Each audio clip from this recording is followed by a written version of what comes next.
cool cats and kittens. Hey, all you people. Hey, all you people. Hey, all you people, listen to me.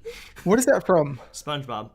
I just had a Oh, sandwich. right. No ordinary sandwich. A sandwich covered with jellyfish jelly.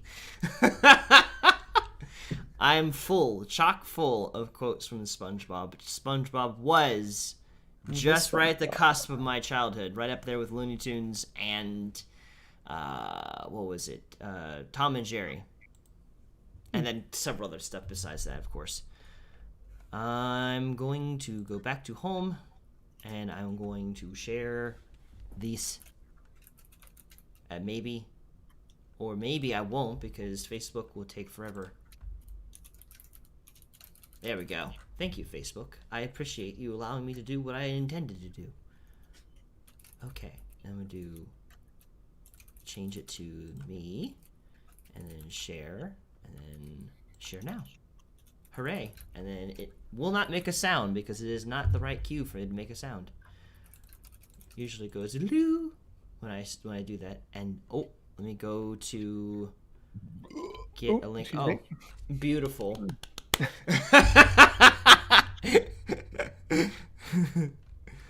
Let's see here. Where is? See, there's a when you look at the streaming studio for YouTube, there's a thing that says stream URL. Cool. When you copy that, it does not take you to the stream. I don't know where it takes you, but it's not the stream. You just have to go to the main channel page. Yeah, it's a mystery is what it is. But I don't see anything. It's under home. Do what now? I don't see the live stream on the YouTube page. Let's take a look. Let's see if there's any kind of issues that arose. It should be it should be live. It just maybe hasn't shown up yet. Let me refresh. Show me what I'm looking for. It's not showing me what I'm looking for. I guess you're right. Where did it go? I don't know. Oh wait, is it listed as unlisted? Maybe that's the problem. The heck, Brandon? Oh no! We're just live streaming to ourselves. Oh, it is unlisted. Let me go public. Save. Okay, maybe that should take care of the issue. Let's see. Yeah, there we go. Okay, It's been fixed. Oh, hello everybody. Hello and welcome. Hello and welcome to Thought Raid. My name is Breaking Things Brown. Breaking Things Brown. No, it's more is fixing things brown. Thank you very much. I am fixing issues I did not know I created. Okay, so there we go. Post that there too. Yay. Okay, that's good. Everything is set up as it should be. The world is ordered and all is well. Okay. Beautiful. Yes, indeed. And the only thing I'm missing is I need to have my transition screen ready to go. So there we go. All right, move this here. I'm ready. Okay. All right. Okay. Okay. Cool. All right. I gotta be honest. I'm a little bit nervous about this one. I don't feel as prepared as I typically am, but that's okay because it's Monday, and so hello everybody. And welcome to Thought Raid, a show where we take on your thoughts and find better ways of thinking about them. Gather with me today. Oh, by the way, I'm Brandon. I gotta get used to that. I'm Brandon, owner of United Gamers Nation. And gather with me today is Tim Knock of Break the Meta LLC. I'm gonna get used to that. And today is Get Naked Monday, where we do not literally get naked. If you were wondering about that, I am sorry to disappoint you. It is not literal, it is metaphorical. So, but I'm nervous and I'm excited for today because usually we have like this whole thing set apart and ready to go. But today, it's more so we're kind of like bringing out things that are kind of going on in our lives and chatting about it with you guys, kind of processing about it on screen. So in general, how's your week been, Tim? It's been good. Ariane started her new job today. Ooh. Okay, so she's at Baptist, which is really cool. She's a little nervous though because she's going to be around all the COVID-19 emergency department patients. And for those Okay. of you who don't know, she's a nurse at Wake Forest Baptist here in North Carolina, Winston-Salem. So that's cool for her. Me, I don't really know. I'm still just trying to navigate all this, all the stuff that's going on, man. It's as we titled in the post. It's I feel like you have all these different camps right now. You have all these people that have so many strong opinions and so much hurt and so much unheardness, and I feel like I'm here in the middle, just trying to make everything okay. Yeah. And it's like, what the heck do you do? How do you do this? Yeah. For me, it's been quite a time. I have been through so many ups and downs the past couple of days, and I feel like a broken record. I feel like maybe the essence of the past 3 months has been Brendan Brown's roller coaster adventure, where sometimes he's so super optimistic and like has his life together and this is the plan for life and everything, and then the next day is the exact opposite and 100 mistakes you should not fall in, to avoid ending up where I have, kind of Mhm. thing. Um, still in my life, I am in the process of like just kind of dealing with just trusting God through all of this. Mhm. Because to my understanding, at the moment in North Carolina, come July, any kind of additional help coming in from the government will vaporize. Like you could still get unemployment if you need to, but it's not with the additional $600, I think it is, on top of that. So that's coming to an end. And so like I'm in the process of like examining and like evaluating. Okay, what am I going to need to do come the end of July, and how far can I go before I need to start looking seriously for more work? And will I need to do that? And it's just several different things Mhm. regarding that. And then on top of that, like there's just been like just general stress that I've had to deal with of just like tough conversations I've had with my parents, which yesterday was pretty good. But in general, there's been several days where it's like there's been miscommunications between the two of us where I've been trying to communicate that, Mhm. hey, I hear what you're saying, I trust what you're saying, I believe what you're saying. However, I've already thought about that, and it's being interpreted as you just don't care about my thoughts and opinions. I'm like, no, it's not. It's not at all the case. So just like dealing with that, and then loneliness that's been settling in. When Mhm. COVID started, it was springtime and a delicious 60 to 70 degree temperature where I could walk outside with a friend and not die of a heat stroke. And now it's getting warmer and I can't quite do that. And so I've also just been inside more frequently, and that's been bothering me because Mhm. usually when I'm inside, I'm also at work. And so I'm at home inside by myself, and my roommate works, and my job is thought raid. Yeah. So it's just, oh, it's. I'm still waiting, Tim, for you to say we're gonna start up Wednesday night groups on this date. I'm like, yes, please, because Oh, I've dude, been. I feel you. It's like this year has been the best year of marriage so far. And I'm more fit than I was last year, and I'm like, I'm just ready to go outside and take my shirt off, just bare it all and get some sun and go to the beach and stuff. And so far, it's not happened. And like, I'm looking forward to like you said roller coasters, and I got excited. I was like, I'm ready for Busch Gardens, I'm ready for Carowinds, I'm ready for all these different places. But it's like, man, I don't know if we're gonna be able to do any of that this year. But are you ready for the roller coasters of emotional life, which is what I'm on? I've been to the theme park of roller coasters, and it's not fun because it's like you're doing great, you're not doing great, you're doing great, it's just terrible again. Mhm. Yeah, it's weird, man. It's like 2020 started with that for both of us Yeah, because I was going through the transition out of my job and I put in the notice, and then all of a sudden, the last month of my notice, hey, by the way, you're fired. And then it's like, okay, I got started a lot sooner than I had anticipated, and I got thrust into a world before I felt like I was emotionally ready. yeah, And then your stuff happened with the walking company, and yeah. I don't know. 2020 has been a really weird year. Yes. It's been when I'm not stressed, it's been a good year. Because I appreciate the amount of trust that it has forced me to be in with God, which has been great.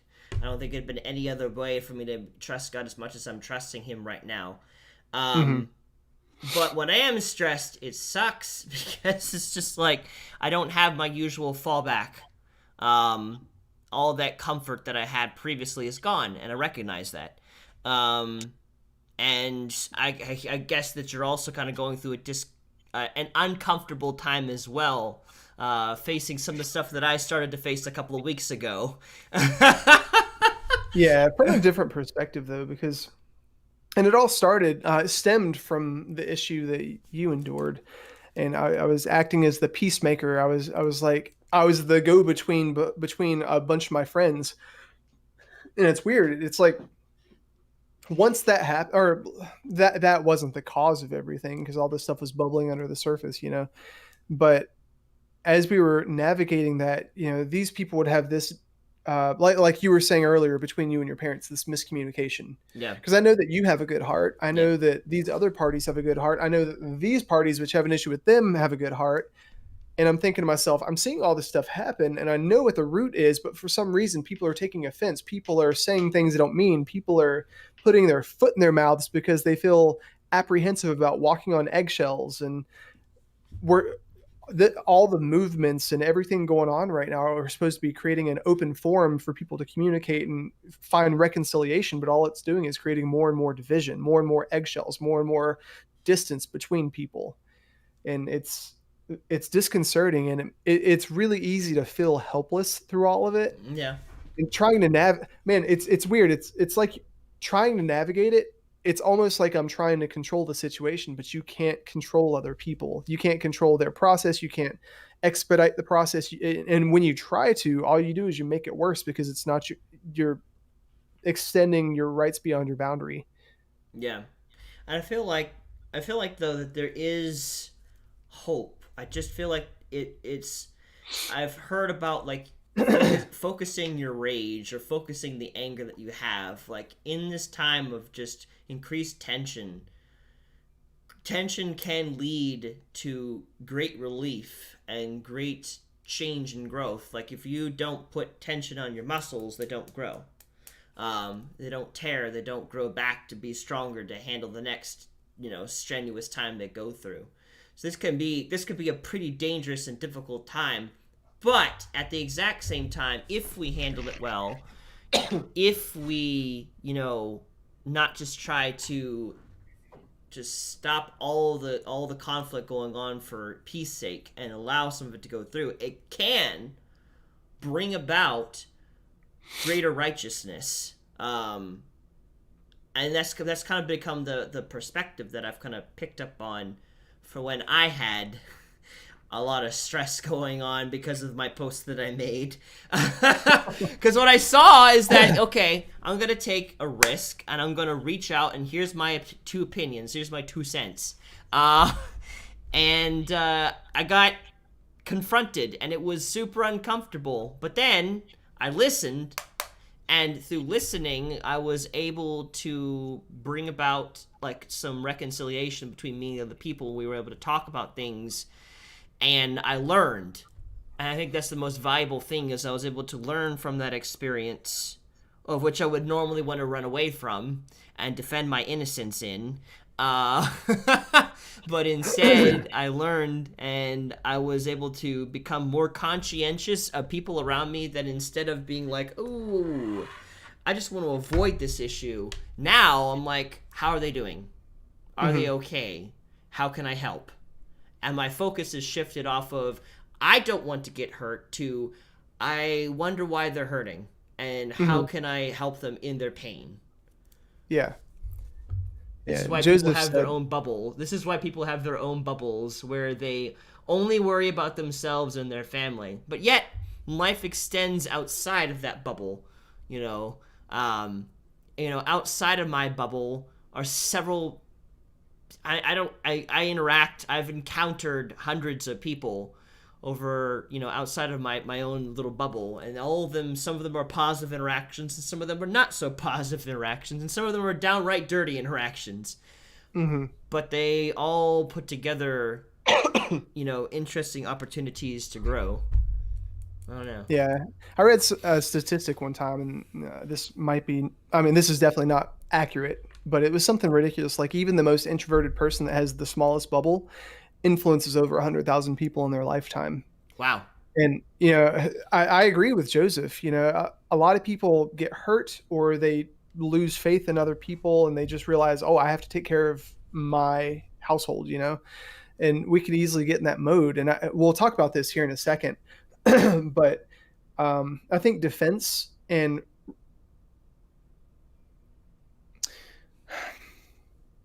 I don't want to jump the gun and say this before I'm ready to say it, but I think it's really easy to have a narrow bubble focus because there's so much. Mm-hmm.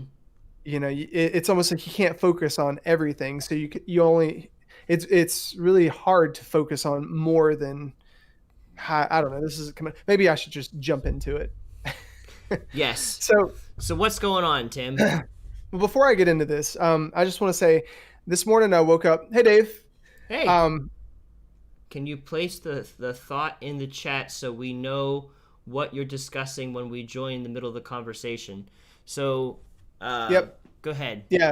So, first of all, I want to ask for grace for everybody that listens to this because I know I'm going to stick my foot in my mouth at least 6 times tonight. I had one of those mornings where I woke up and I was ready to there was something on my heart, and it was talking about division. It was talking about having a rallying voice, because between several parties of my friend groups, I feel like there's something major going on over here. There's something major going on over here. Something major going on over here. And I'm here in the middle trying to keep everybody together, And so I was like, okay, well, how am I supposed to be a rallying voice when it seems like everybody's going in opposite ways because of offense, miscommunication, misunderstanding? It has something to do with race relations, but it transcends that. There's so many more things involved. So what I'm going to do is I'm just going to go through the blog that I wrote earlier, bit by bit. I'll probably omit a few pieces, but I don't really know how to communicate this thought aside from what I've already written down. I figured we're just going to do that. Okay. So let me pull it up. So the first part, let me post this. I'll post it in YouTube.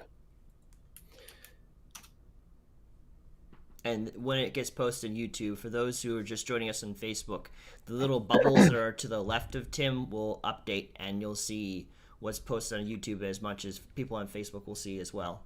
So that's kind of a little cool thing I figured out how to do. YouTube is going to limit me to 200 characters per paste. So bear with me. Jeez. 226. Try Facebook then. I think Facebook is a little more generous when it comes to character limits. All right, let me try that.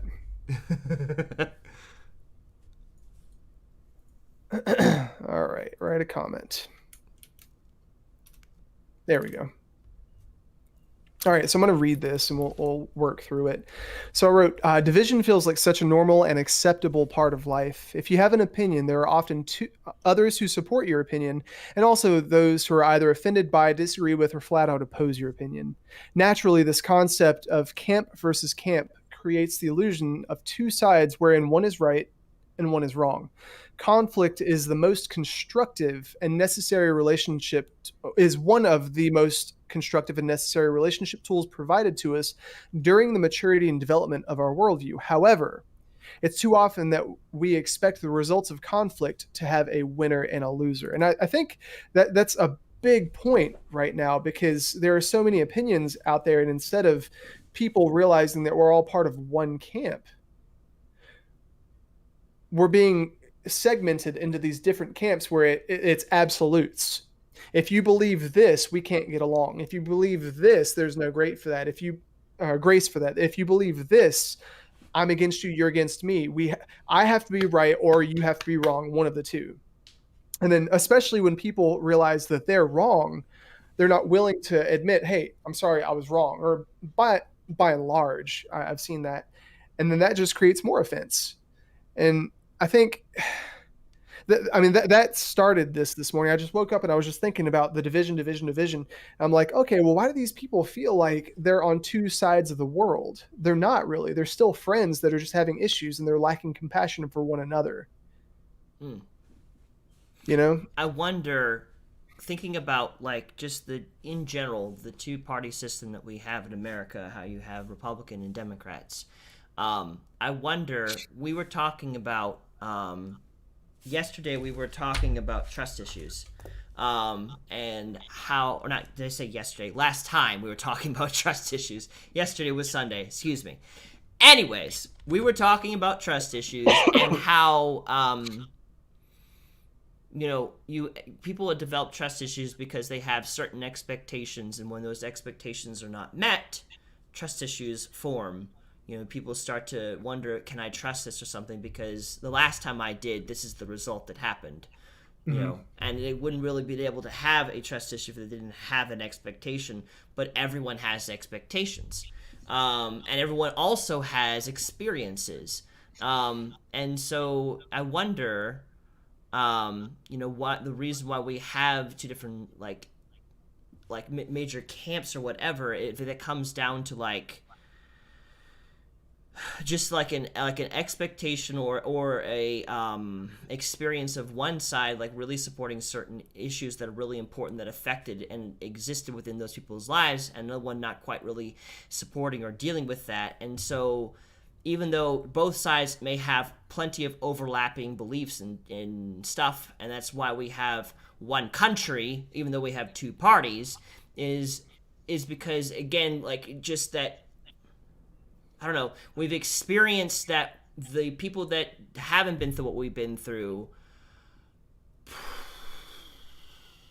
that they don't understand, that they have not experienced, that they do not, we do not trust them, because oftentimes we've encountered a few of them that when we try to present something that we've been through, what we had seen, because they did not have those same experiences, then we begin to polarize it more and more. The more times we encounter someone from the opposite side that didn't seem to have those experiences and don't see what we see, then we expect therefore all have that. And so then you have two parties, because one seeing certain sides of the issue, another side seeing another side of the issue, and both of them have different ways of thinking, expectations, stuff of that nature.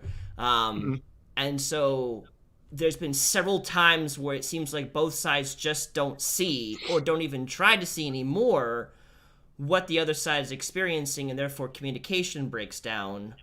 And then if you get any sort of situation like you have right now, boom, the world's on fire. Because go ahead. I was just gonna say, man, it feels like middle school all over again. I thought that once we became adults and once I got into the adult realm, people would have stuff figured out and they'd have more grace, and they'd say, okay, well, I'm not supposed to control you. You have a different thought process. That's okay. Let me help you with this. And people are going to be mature about things. And I know that's assuming things about people, but for the most part, it's what I've seen to be true about a lot of people. But I guess that's just human nature. Dave said, yes, I'm nodding over here. We cannot have the conversation without one side simply shutting down. So frustrating, and causes me to say nothing's. Yes, absolutely. Because it feels like, damned if you do, damned if you don't. Yeah. And but we'll get into this. But the thing is, if we don't, there was a time in my life where I was young and naive and did not know a lot of things that I know now. And during that time, the benefit that I had when I was younger is that I would speak what was on my mind, and I wasn't afraid to do that. So conversely, I got into a lot of conflicts and conversations that were heated, but I did. And now, but it's because the amount of heated conversations that I had in the past, because of all that happened, the flame, if you will, dwindled and dwindled and dwindled. And it wasn't until recently that I decided to, like, okay, let's be confrontational again. And now that I'm older, more mature, able to see things from a broader perspective, I'm able to realize the benefits again of being confrontational, of saying things that I believe despite how it's going to be felt. Because now, once I shared what I shared, yes, people got really upset, But then, as I was able to calm down, listen to what they're saying, trust in their integrity and their character, I was able to learn things that I couldn't learn because I was too afraid of being offensive. Oh Um, gosh. and I think as white people, I think a lot of us want that, um, but don't know how to do that at the same time. I don't know how. I feel like, and if there's any black people that are watching us, please commentate on this. But I feel like it's a misnomer to say that most white people don't want to, like, we don't want to be in conflicts or something of that nature, if that's a perception. Because I think we do. I think it's just a lot of us don't know how because of the reactions that come out of it and not wanting to go through all that again.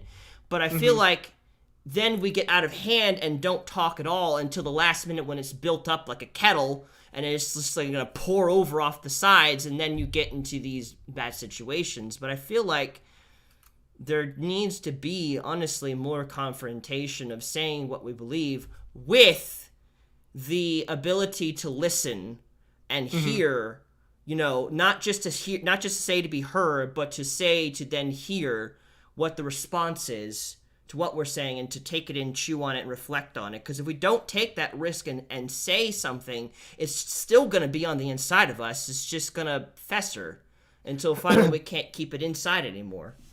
Yeah. Let me post this real quick. So this was another thought, and it's a little bit lengthier.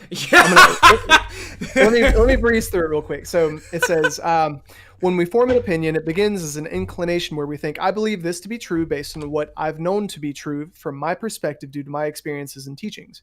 Over time, our opinion is tested and through application or backed by sources that we allow ourselves to believe as true.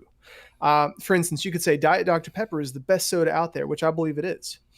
This might be true for me based on my history of weighing the different options against one another, or my choice to forgo sugar-based soda, family trend, or as a child, it being the only tasty alternative to water or milk in the household. Conversely, another person with a completely different background may have never been exposed to the idea that diet soda was worth considering. Because I know that growing up, I was never exposed to that. We just didn't do diet soda because it was like, why? In our household, sugar wasn't something that you should limit. I was never taught that. Or maybe the drink of choice was sweet tea, which it was in our household. That or Pepsi, I think it was. My mom loved Mountain Dew. Or maybe we live in a region where it simply doesn't offer the drink. Like some places don't have Cheerwine, bless your soul. But maybe we also have a friend that vehemently despises Diet Dr. Pepper. Therefore, my only relatable opinion to the is Diet Dr. Pepper good debate is that I've never formed my own firsthand opinion, but by extension have a poor opinion of it based on the value of my friend's position. Does that make sense? You have a whole opinion that is formed based off of the recommendation of another person. Yeah. So for instance, there's a situation going on right now where I have a friend who feels very strongly about a specific topic.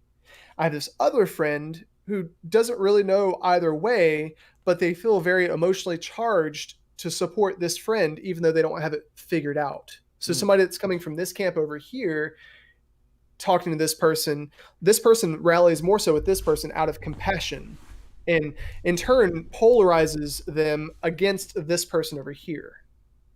And it's kind of interesting because both camps have reasonable reasons for their worldview and point of view. But let me post this next part because it rolls over into the subsequent thought.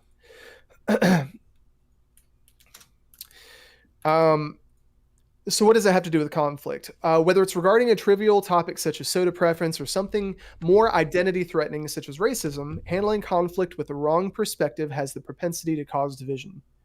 It's too often modeled that stances, opinions, and perspectives, all of the various viewpoints of alternative worldview, automatically lumps the owner into a specific body wherein motives are assumed simply by association. For instance, liberal versus conservative. For instance, if you're pro-abortion, you're a liberal. If you're against abortion, you are a conservative. Christian versus LGBTQ, Republican versus Democrat, black versus white, Carolina versus Duke. It's a school of thought wherein we assume that because you believe in X, Y and Z about you must also be true. For instance, like I remember back in middle school when there was a belief that yellow number 5, the dye in Mountain Dew, caused guys to have a small penis. Therefore, any guy who drank Mountain Dew automatically had a small penis. Unlucky. And though the idea was backed only by the immature yet imaginative rationale of a 13-year-old mind, most guys wouldn't risk their reputation to campaign against the injustice of false Mountain Dew shaming. Right? And it's one of those things where it's like you would have an opinion that's formed because of your background, right? Like somebody might like Mountain Dew because of the way they were raised, but because they're shaming of that opinion, they don't want to go against it since the mass says this is what you should believe, whether it's true or not, right?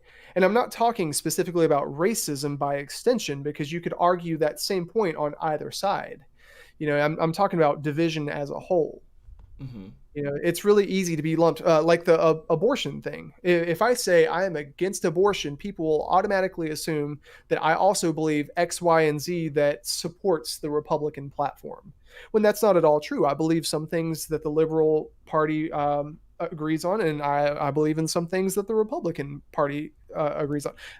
It's not Republican versus Democrat. It's humanity. I believe from a humanity point of view. I think they called it libertarianism. I don't know, where it's like for the greater good of our country instead of the greater good of one party. Mm-hmm. If somebody knows the term for that, help me out. I personally do not. Yeah, but what do you think about that so far? Well, I mean, it seems like the main thing that you've been struggling with, going through right now, is just immediately having a label smacked on top of you for the slightest bit of a belief, and how that has just negatively been affecting you, of just like in the frustration of like, you want to be more neutral or in the center of this whole thing, but the minute you begin to bring out one particular side of your beliefs, it immediately gets shoved into this one particular corner with a whole bunch of people that you may or may not actually be entirely agreeing with, and how frustrating that would be to be pushed into that corner. And it's just like, I want you to accept me for the entirety of who I am, not based off of what this party does, because I'm not necessarily affiliating myself with them. I just share specific beliefs with that side in these areas. Is that a fair assessment? That is absolutely fair. When you were talking earlier, you said it's almost like being engulfed in flames. I remember when I was a store leader, my big for GameStop. For those of you who don't know, I used to work for GameStop. I was a store leader. One of my biggest downfalls was believing that I could save everybody. And Rich, if you're watching this, you were right all along about that. But thinking that you could save everybody, right? Because I remember just believing in the same people. But sometimes there would be a position that would open up, and I would have one position and 4 people that would want it, right? And so me being a people pleaser back then would think, okay, well, I want to give this to everybody. So I want to get everybody promoted. Guys, I'm going to pour as much as I can into each of you. And the second I identified who was going to be the better candidate, the other 3 people would get their feelings hurt, right? Now, in a perfect world, those people whose opinions I didn't agree with would rise to the challenge and say, okay, he's making the best decision possible because of where we're headed, right? So for instance, with racism, with divorce, with religious issues, right? If we're really going from point A to point B as a human race, cumulatively together, there are going to be some decisions that are made that are not going to make the 3 people happy. Yeah. Because there's one better candidate, right? Or Just think about. I'm sorry. Do you want to continue? I don't mean to derail you. Well, just this one thought. Okay, it's kind of like Black Lives Matter, right?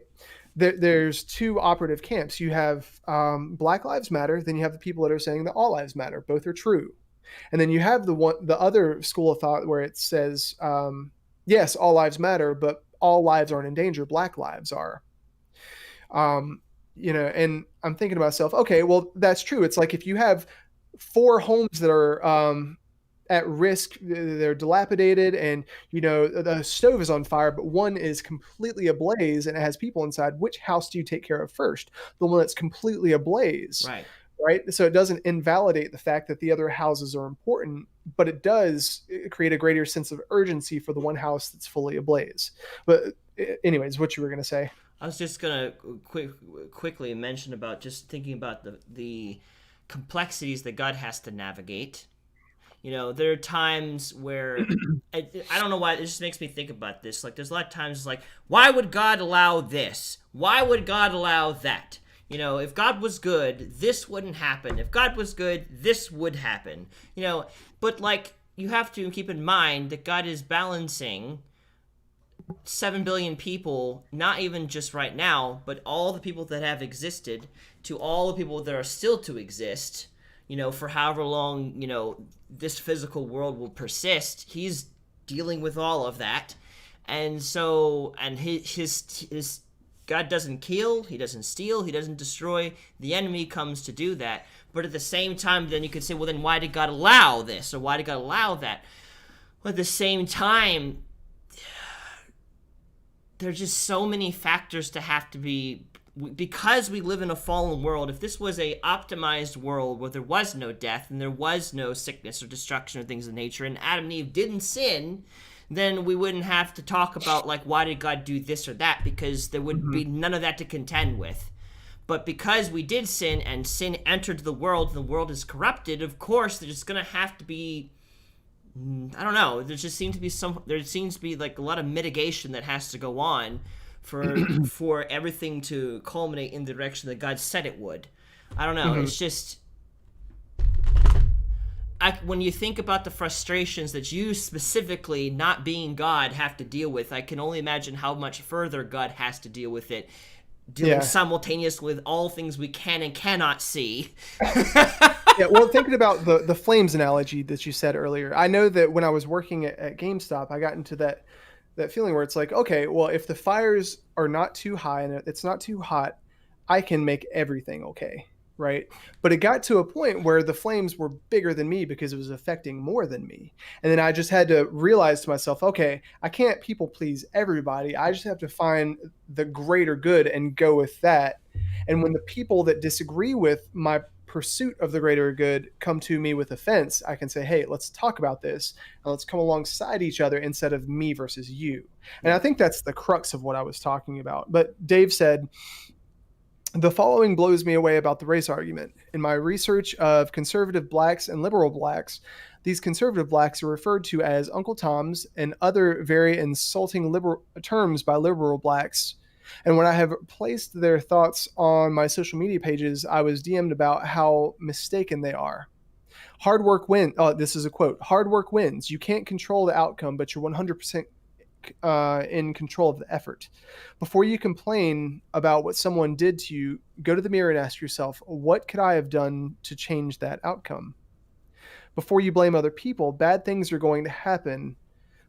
How you respond to those bad things will tell us if we raised a man. And that was an excerpt from Larry Elder's dad, Thomas Sowell, Walter Williams, Allen West, bless him. That is a very long name. Or that's all one name, or those are several different people. Yeah, and Joseph, I agree. You said it's left in our hands. Man can destroy the world. And I absolutely agree with that. Yeah. Man can destroy the world if they're focused on solely their own needs instead of the needs of the greater good. Yeah. Interesting though. I've started to begin.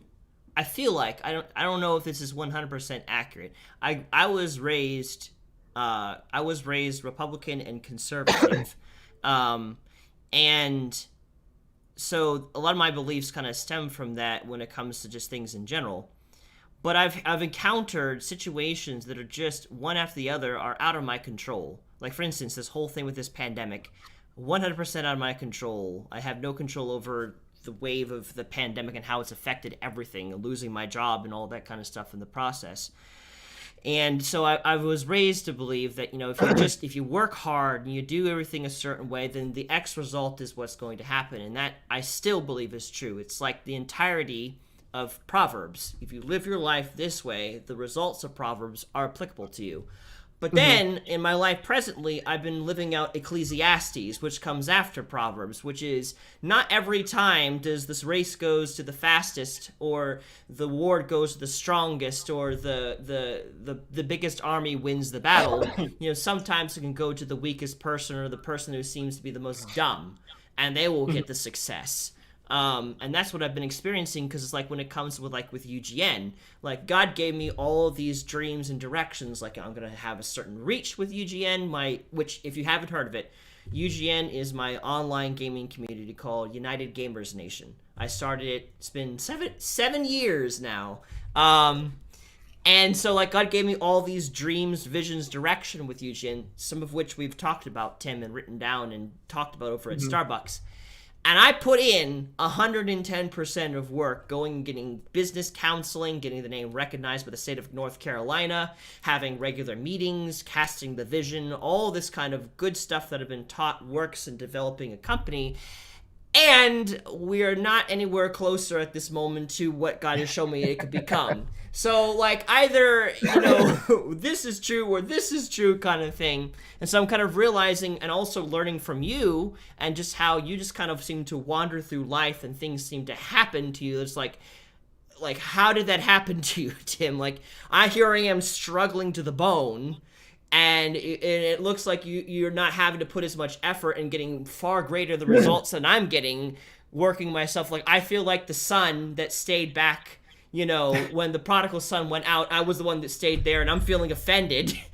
Well, see, that's the thing. A lot of people think that. They look at, oh, this person has a nicer house than me, or oh, this person has a nicer car, or position, or prestige, or they're perfect. Like with the streaming stuff, I find myself sometimes looking at other streamers and other YouTubers, and I'm like, how the heck do they have such a following and we have 28 subscribers? Yeah. And granted, we've only been doing this for so long, so there's grace, and I'm not really worried about that.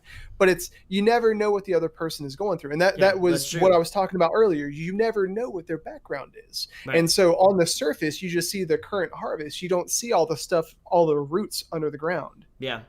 But on top of that, also, it's like it makes it all the more important to figure out what God's will is in the process, because you could put in 110% into something, but that doesn't necessarily mean that it's going to succeed in the way that you perceive that it will succeed. Or on the timeline. Or on the timeline, especially. And so kind of figuring out that, going with the flow instead of stressing all the time and struggling. There is a point to working hard, absolutely. But there is also a point to working as necessary and resting as necessary. Yeah. Let me post this real quick, because I don't want to take up all the time reading this. So this is the second to last part. Conflict is a rallying force. So earlier in the blog, I was talking about how conflict is divisive. But I was like, God, would you show me how to be a rallying voice? And so I got this little part that I was thinking through earlier, and I wrote, to really understand conflict, you have to first understand defense. The whole driving force behind why we choose to action conflict as a means for division is to defend something about ourselves from somebody else, our beliefs, our physical well-being, our quality of life, our reputation. It's control over the situation. And basically it's saying, I have the right, I have to be right about this, so I'm going to defend my point. And if there is any truth to a position, it's going to defend itself. Right. So, for instance, if on a topic with my wife, if I'm really right about something, me defending it to the bone is not going to make it any more right or wrong. It's still going to be right. So I wrote, if there's any truth to a position, it's going to defend itself. Truth is truth because its nature is to withstand falsehood. For instance, you don't need to defend the position that a hot stove will burn you. It's going to burn you regardless of what you think. It doesn't matter if I, in my limited mechanical education, believe my car can make it to 100 miles when the tank is on empty. It's going to stop running long before then. And apparently I started a thought and I didn't finish it. More to come. That's the thing, man. People often think with their feelings and their inclinations without considering, okay, I might actually be wrong. I might have to consider a different perspective. I might be, in my personal experience, I might be too optimistic about this. I'm frequently too optimistic about things, And then some people are too pessimistic. But the fact that we have a propensity more so than normal to be more so than not to be wrong, we need to be ever more so open for criticism, open to new ideas, open to learning something instead of defending what our limited knowledge to the bone. Yeah. So, and then this last part, I'll go ahead and put this up there and we can continue talking. Okay. Sorry for hijacking everything. But this last thought was when we're label shaming. And this is a topic that keeps coming to mind. I don't really know what I mean by it yet, so this is where the grace comes into play. When we're exposed to unfair conflict, we're often also the victim of label shaming. By making assumptions about a person's opinion or response to a certain circumstance, you automatically put them into a difficult position. It's where you say, come to my side and be with me, or stay on your side and be against me. And then I was thinking of conflict as a constructive force, how to be on the same side of the table. So basically, I know in the different friend groups I have, this person's hurt, this person's hurt, this person's hurt, and everybody wants people to come to their camp, right? And when you're in the mode of hurt, when you're in the mode of defense, you're thinking to yourself, okay, I'm only going to feel vindicated if people come to my side. And really, that's like the reason of these riots. They just want to be heard. They feel like I have to be right. There has to be some validity to my feelings, right? And not giving that to somebody, like the way that President Trump responded to all the rioters, saying, let's take them out.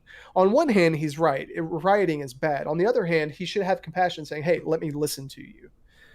Right. And that's where I'm at, because I can see the meat behind everybody, or not the meat, the validity in everybody's point of view. I can see this person's validity, and this person, but trying to hold them together and get them each to see that through their hurt is really hard. And I don't know how to be that rallying voice. Like that's what I'm navigating. Well, I think that comes through listening. I really think that the only way they're going to accomplish to be the rallying voice that you want to be, you're going to have to be quick to hear, slow to speak, and slow to get angry. Because if you don't hear what people are saying and they don't feel like they're heard, they don't feel safe to come your way. Like, there's not going to be any kind of restoration. I now have better relationships with the people that confronted me because God helped me to listen rather than to respond. My knee-jerk reaction was to be defensive. I wanted to let them know that I'm not against them, and if they just knew that I wasn't against them and that I had the right intentions, then this would be a problem. But there was some key things that were said that really, it hit me. They're like, Brandon, we know your intentions. That's why we're reaching out to you. We know you intend good. So I couldn't hide behind my intentions. They already knew my intentions were good. They just, all they wanted me to do is to hear that I heard them. I guess with my parents too, all they wanted to know is that I heard them. And so if you find yourself stuck, like you want them to listen to you, to hear what you have to say, you just have to figure out, how can I convey to them that I've heard what you said and I've taken into consideration truly, and it is affecting me enough that I will make action upon it, or that this is something that I've considered and I've been reflecting over, if it's something that you don't necessarily know that it's not wise to go down that direction. You have to lay your life down, in a sense. Jesus called us to take up our cross daily, and to lay down our life, our rights, what we have in order to follow him. He called all the disciples, he called them out of their life, and they just, I don't know how fast they did it, but the way the Bible writes, it sounds like they immediately dropped what they were doing and started following him. It just seems incredibly foolish. It's like, okay, what am I going to do? Like, house gone, job gone, people gone. Now I'm just with Jesus. But, so then Jesus then intentionally went out, found people, listened to what they had to say, talked to them, and shared with the kingdom. The only time we saw Jesus being confrontational typically was with people that were also beating other people down. But with the people that were being beat down, he was there shouldering their pain with them, like with the instance of the harlot who was going to be stoned. His response was to say, "He who is without sin cast the first stone," and then turn it around at the very end and it's like, "Well, where are your accusers? They're not here anymore. Well, I don't accuse you either. Go and sin no more." Just completely got her out of a death sentence, essentially. But he went, he probably did a lot of listening before we see the parts where he spoke, but he probably did a lot of listening. And that's at least been my case, is just the best results that I've had has been when I lay down my intentions, I lay down my, defenses, and be like, okay, here I am, I'm vulnerable, I'm listening, I care. And those are usually the times where I have the ability to connect deeper with people because they know that I'm hearing them. And in this particular case recently, I really did have things to learn. In general, I do live my life, always listening to learn. But in this case especially, I was able to see things and realize just how deep the hurt goes and how racism still is going on. And I got to also understand better just different mindsets of just why are you so loud? Why are you living your life a certain way? Why are you doing all these drugs and all these things and not showing up to work on time? Why are these things? And I began to, because I stopped defending myself and just decided to listen, I began to learn about that quote. I will continuously quote it now because it is ingrained in my mind, but the writing is the language of the unheard.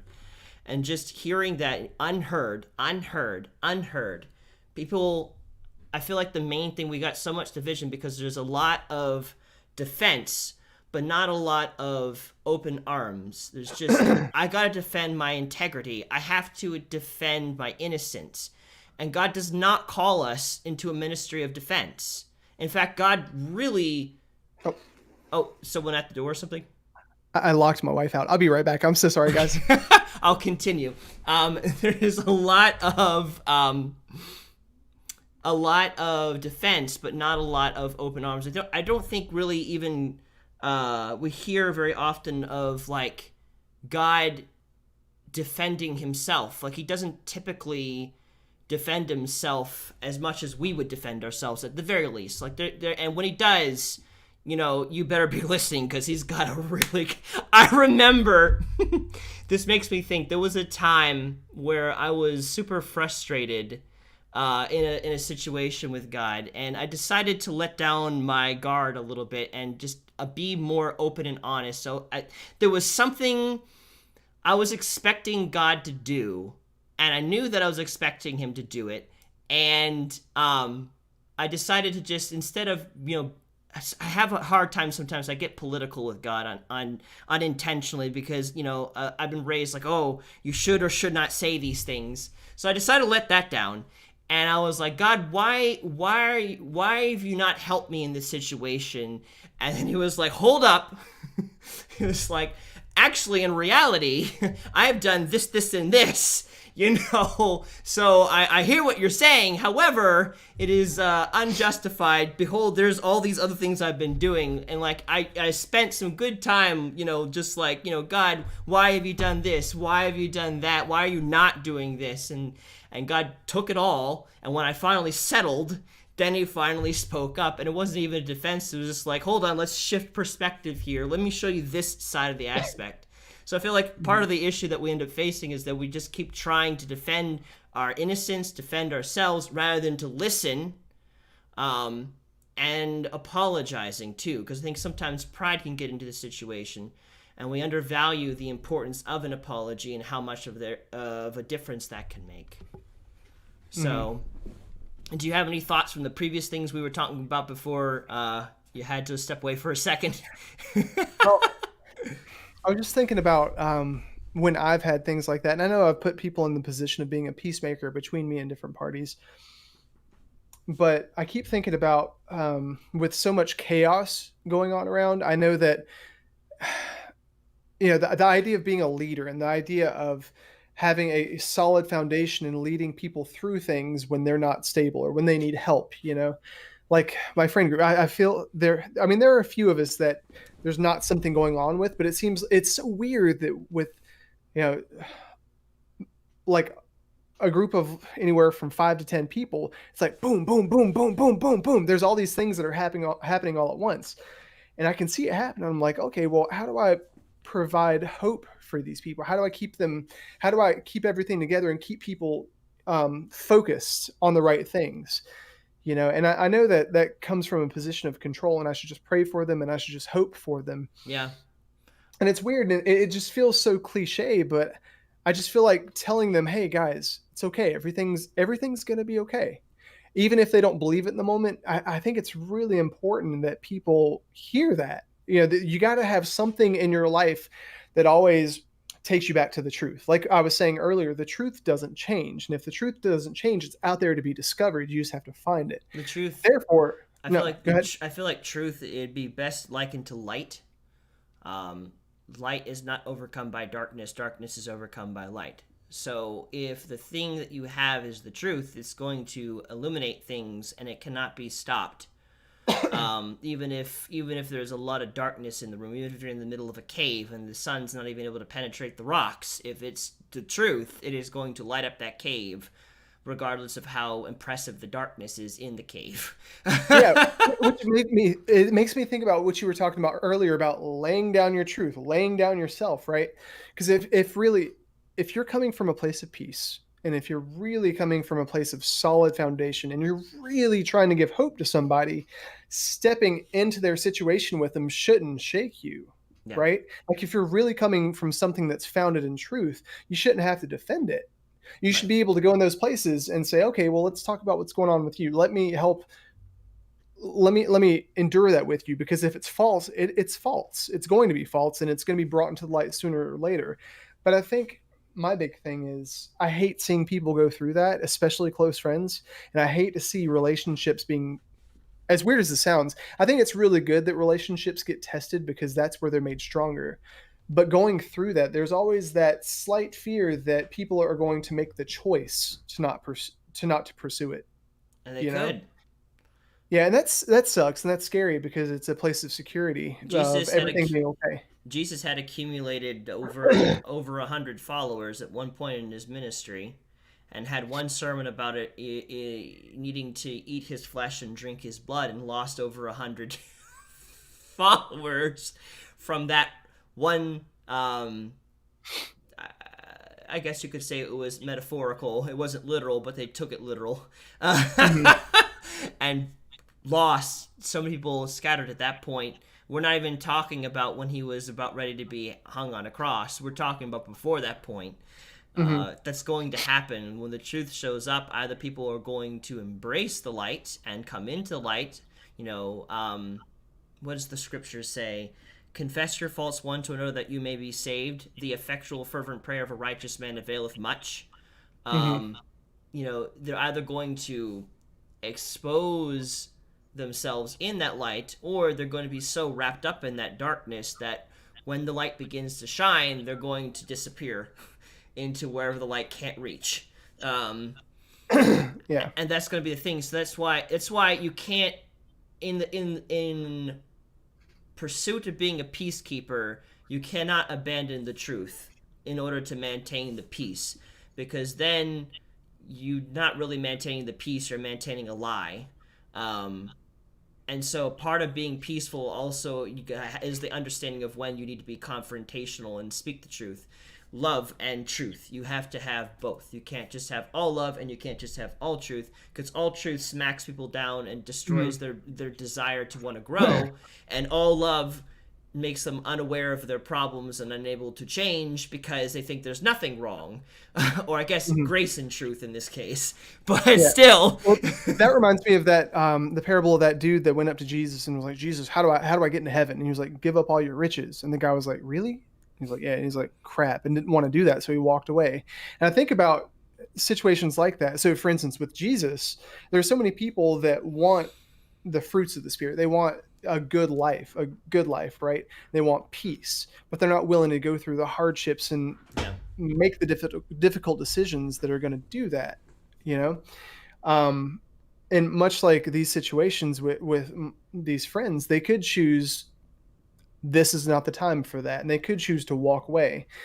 But you have to let people go. I'm realizing that you have to let people go through that, and you have to let people make their mistakes. You have to let people give them the space to figure things out instead of forcing it on them. Because what we're seeing right now is, like we were talking about earlier, when you slap a label on somebody, throw them in a camp, and then you label shame them because of that, that's not going to teach them anything. Like, um, I was talking to somebody yesterday, and they were talking about why people make decisions that they do. And he's reading a book that is talking about twins. And he said, in the book, they did a study about twins that were separated at birth, and tons of twins. And basically, when they did the study, some of the twins would have the same type of job. They would do the same things to their wives, like leave love notes. They would vacation at the same place, right? And they determined through all these studies that 40% of your decision-making process and stuff is due to genetics. They determined that 60% is due to choice, and 0.5% is based on your environment. So where you were raised, the conditions and all that stuff, and it's mostly choice, right? And I'm thinking, okay, well, if 60% of our worldview and our results are based on choice, that means that we have to be given the space to make that choice. Yeah. You can't make it for other people. And that's what this label shaming thing is about. It's like, okay, well, here's the issue and here's the time. Right now is the time to make that decision. You have to make this choice. Well, if somebody's not at that place where they're ready to make that choice, or they haven't even identified that they need to make that choice, or they haven't identified that there is actually a problem, forcing them into that is only going to create division, right? And on both sides of the polarized camp that we see right now, there has to be more compassion, there has to be more patience, there has to be more grace before anything is fixed, because all it's doing is creating more of a rub, more tension, and it's being fueled by people who are trying to profit from it. Yeah. Yeah, and at the same time, I think it's also it's good to be gracious for those that do intentionally allow themselves to be polarized into two camps. Because they do so based out of conviction. Like, there are people in the center that could be complacent and apathetic as well, and that's no more good than being all one thing or all the other thing, in the sense of political or certain areas. And so, because your inaction is an action in and of itself, you're deciding, your fate essentially is decided usually in apathy to go in a negative direction anyways, due to sin nature. But I think it's important that grace is applied to all situations, because, those that are coming at each other from the opposite sides, they have convictions on something. They've seen things that have made them to take on the beliefs that they had.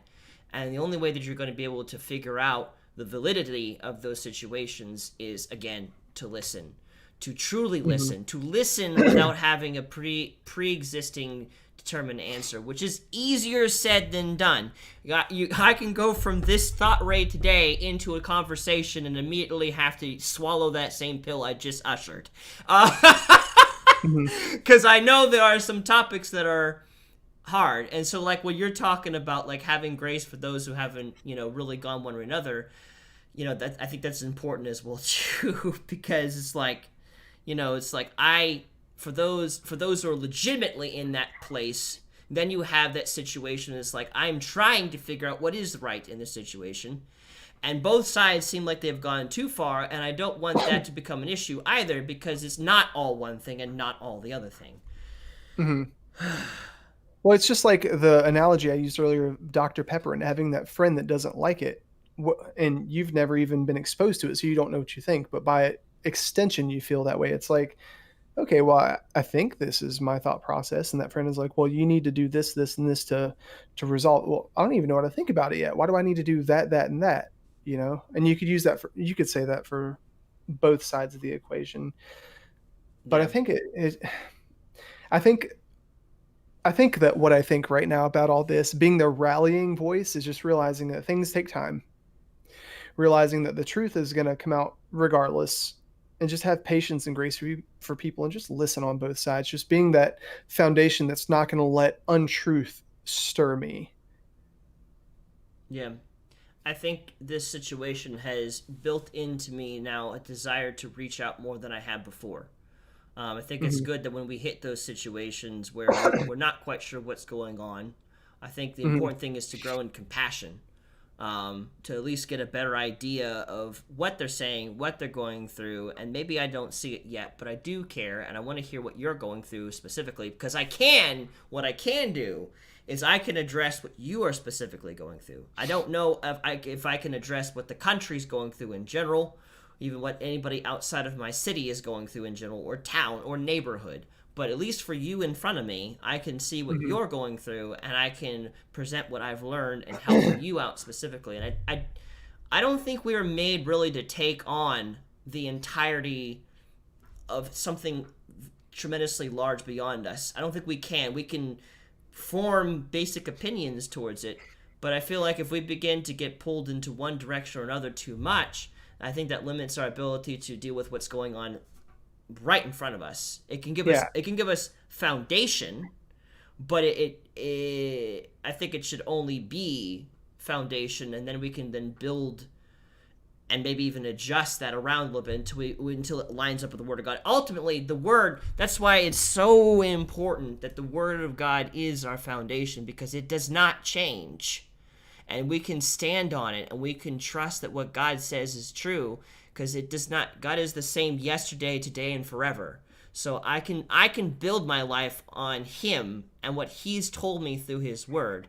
And if you are skeptical about the Word, there's been a lot about the Bible. There's a lot of study that has gone into showing how it has been consistent throughout all the generations, the people that wrote it and the people that translated it. It is something that is trustable. And there have been people. One of my favorite people right now, he's a cold case detective, and he knows how to figure out the truth in a situation of a murder that's already happened, and kind of look at that and be able to put pieces together to figure out who murdered who, or did they die somehow of natural causes.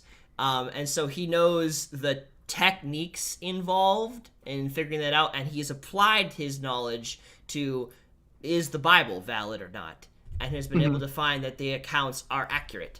But I think that's why it's most important to make the Word of God, to make God our foundation, because He does not change, and Mm-hmm. He knows the laws that He has put into the universe that are consistent.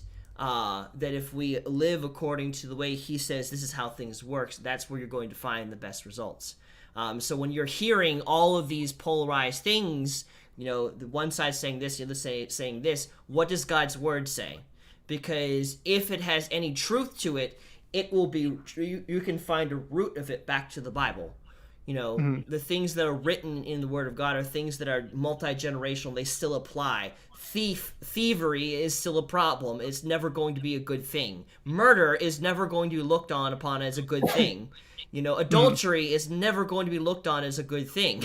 The Yeah. Bible recognizes these things and states them clearly. So if we're Yeah. hearing things and it does not line up with the Word of God, watch out. And I think that's what's most important. We can take stands. We can take stands of what is right and what is wrong. We have to, though, first have an understanding of what God's Word says, so when they do arise, we can, like, okay, does this follow God's Word? Yes. No. Okay. And then you can, keep that or throw that out or move in a specific direction. So when all of this began happening with the riots, and I began to listen, I began to, go into the Word of God. What does God's Word say? How does God view racism? How does God view things of this nature? And I could see that the things that people were bringing to me had validity in ways that I wasn't able to see until all of this stress started happening, which I'm very glad for. Like I said, this pandemic and all this stuff that's been going on, it has sucked when I'm not in a good place. But when I am, I'm actually very thankful for it. Yeah. Thinking about what you were saying about using the Bible as a frame reference, there's a lot of people that also don't follow the Bible, don't believe in Jesus and stuff. And I want to give them some advice based on my perspective as well, because even as a Christian, it's really easy to get bogged down with all the do's and don'ts in the Bible, right? And there's also a lot of times in the Bible where there are inconsistencies, where it seems like there's conflicting points of view, where it's right over here, but that same thing is wrong over here.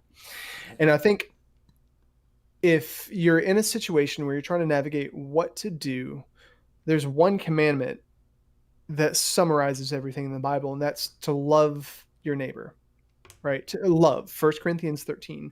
And if you use that for the basis of how you handle everything, for instance, 1 Corinthians 13 says to love somebody, you don't insist on your own way, which means you might have the right frame of thought. You might have the right perspective. You might be absolutely right. You might be absolutely vindicated. Vindicatable. Yeah. But you bring that up and saying that to that person right then might not be loving, because they're not in a place where they can hear it. They first have to feel valued, right? Because there were many times where Jesus came, and before he would even tell anybody anything, he would heal them and show them that they were loved, right? And then he would teach them. And insisting on your own way, being puffed up, thinking that you've got it figured out. You might have it figured out, but that does no good if the person is not listening to you or doesn't care about what you have to say, because you've not shown them that they're valuable enough for you to invest that into, or believing the wrong about them. Like with these riots and stuff, it's really easy to think about people that are rioting and just cast them into this label shaming, just like we were talking about earlier, and saying, oh, you're rioting, you must be part of this group, therefore all this must be true of you. Well, no. Like you said, rioting is the language of the unheard. There's something where they're hurting. Let's talk about that first. Let's figure out what's really wrong with you, and let's heal that. And then let's talk about why your behaviors are wrong as a secondary, because anger and all that stuff, that doesn't just happen. There's always something that causes that, right? So when you're navigating all this stuff, like the issues with my friends, I could go over here and say, guys, you're wrong. You need to change this. You need to change this. You need to apologize. But in reality, they're all hurting, right? They have to be loved first. I can't insist on, oh, you need to change. I have to insist on first, okay, well, what do you need? And not in a way that's going to infringe on truth, but what's going to help you heal? What's going to help you feel heard? What's going to help you refocused where you want to hear the truth instead of want to hear your feelings? Want to feel defensive. Let's break that down first. Then let's talk about apologies. Then let's talk about reconciliation. So if you don't follow the Bible, if you don't know Jesus, you at least know what love feels like, and you know how that's actioned. So that's the instruction manual for how to be a rallying voice through all this turbulence. Just love people and be patient and give them grace. And sometimes it's not anything to do with what you say. Sometimes what's important is, again, just to listen. And one of the most interesting things that kind of got me on the path where I'm at right now is my pastor at the moment, Pastor Matt. He was sharing a story about a time where he was in college, and there was a Native American teacher that he had, and he could tell that this person, they were upset about things that had happened to their people when we as Americans, or Europeans, if you will, moved into this nation and started to kind of, moving the Native Americans into reserves, and eventually just kind of like, no, this is our place now. And he personally did not have any sort of ill will towards Native Americans or any kind of biased thoughts or whatever. But he knew in his spirit that he needed to apologize. He needed to apologize on behalf of all white people that were living in America to this teacher for what her people had endured, what they had been through. And so he did. And he didn't understand it. because again, he didn't really have any sort of feelings, but he did so, and it was very healing for her. And so I began on this journey of just realizing that it's like, okay, wow, like, like that was the first time I realized, the importance of, maybe I don't have any particular feelings, negative feelings towards someone, but, I know that they are going through a rough time, and I want to begin bridging that gap. So just the importance of just, apologizing. And then from there, listening, as recent times, realizing that I had opinions, I had biases that need to be dealt with, and having this time to just listen to someone who is in a situation I'm not in, and hearing what they have to say. I know we've been saying this over and over and over again, but it is so important. It must be heard to the importance of listening. Yeah. So catching up on a few of the comments, Cody said, ignorance is bliss and more people are comfortable with it. Yeah, I would agree with that. A lot of people are comfortable with things being easy, so they don't want to address the things that should be addressed, or listen to people when they're hurting because it's easier not to. Dave said, my company is too stupid to fail, and I tell people it takes a lot of work being this stupid. Yeah, it does. Meaning it's the iceberg effect. What you see on the surface is standing on a ton under the water. Also, take it easy on yourself. I've given myself 10 years to make Too Stupid an overnight success. 10 years to make it I like the way that's written. That's great. Yeah, and then Joseph said, facts versus opinions. The majority of my opinion is based on facts, which is why I win discussions with my peers. And I would agree with that on paper. Or my customers. Yeah. Especially in business settings, it's really easy to look at facts and use that as your basis for winning an argument. But when it comes to personal relationships, I've been, I coming from a very logical standpoint, it's really easy to use facts and logic to win an argument. But I might win the argument, but the other person doesn't feel like I care about them because they really feel, okay, well, get anywhere. Huh? I said you don't typically end up getting anywhere if you're just trying to win something by the facts or something of that nature. Winning is great and all, but if the person does not feel like they're heard, they're not going to hear the facts. And it will just prolong their wandering through the wilderness, so to speak. Yeah, and we were talking about this yesterday about the Black Lives Matter. There's a bunch of statistics in this camp over here where you could argue that them feeling this way is ridiculous, right? I've heard that argument. I'm not saying that myself. I'm just saying I've heard that argument. And if some of those facts may or may not be true, but whether they are or not doesn't change the fact that these people over here feel hurt. Yeah. And, they're not going to listen to those facts or identify that until they feel, oh, this side actually cares about me. When you can feel that somebody cares about you, you'll listen to their processes and say, okay, well, you care about me. I'm willing to change now. Yeah. And on the other side, though, also you might find if you can get into a place where you can figure out, like, okay, let's take the issues that they're going through, and let's put ourselves, what would we have reacted as or been through if we had experienced those things? Because then that also could help put a spotlight on what's happening. Like sometimes I think we can, like for me, there's been a time where I've heard different things, but I didn't know what to do about them. So they're kind of small issues until I heard them in a certain way, and I began putting myself into those places, and I was like, oh, wow. If I went through that, how would I? Oh, God, I would have a hard time with that. Like, it was bad enough having an experience once in my life of being labeled because I had voted for Trump, having this white woman, I don't know who she is or where she came from, but she came to my store one day. I don't know how we even got into a political conversation, but we did. And then she just labeled me immediately as, you just did this because you're a white young male. I'm like, yes, I clearly make decisions because of my race, gender, and age. It's just like, no, I don't do that. But if I were to consistently deal with that on a day-to-day basis, as I've heard that a lot of other black people have, then it makes sense. Why are you upset? Why are you angry? Stuff of that nature. And I could be more understanding and compassion. I think we need to have a goal to be as compassionate and as understanding as we can. We will never be able to live someone else's life and be able to know exactly what they've been through. And there will be people in our lives that have been through far worse than we will ever go through. And plenty of people that have not been through it at all.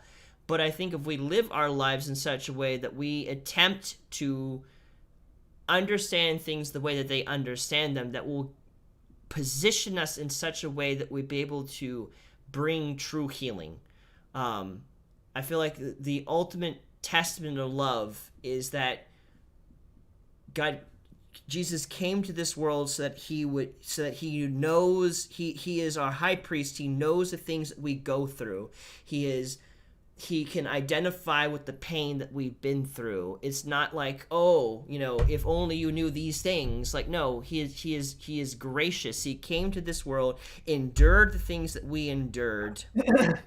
He experienced thirst. He experienced hunger. He experienced rejection. He experienced betrayal. He experienced pain. He understands what we've been through. And so I feel like if we were to be more Christ-like, we need to take the time to be more understanding, to think, if I had endured this for this length of time, how would I act? How would I react if I didn't have a father in my life for a long period of time? How would I act if people constantly rejected me because I was biracial? How would I react if I was in these circumstances? Because if you can put yourself into that, then you can understand better how they feel, and then you will be more compassionate and be able to be more effective in helping. So I think we can lay down defensiveness, lay down how people perceive us, and not worry about that, and know that truth will outshine darkness. If we look at truth, if we are truly living our lives the way we are supposed to, it doesn't matter what other people's perspectives are. It doesn't matter, Tim, what other people perceive about you.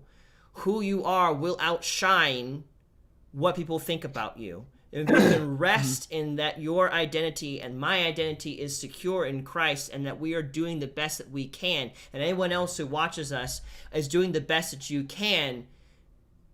Lay down the concerns, the worries, defensiveness at God's feet. Allow him to be our vindicator, and then we can work on being better when it comes to just hearing what God says, hearing what other people are saying, and let them be angry, let them have their issues, let them go through what they're going through, knowing that I want to be there for you to help you in the process. I won't be able to change you. That's all on you, and I may lose you, but that's not on me, and it has no reflection on my character.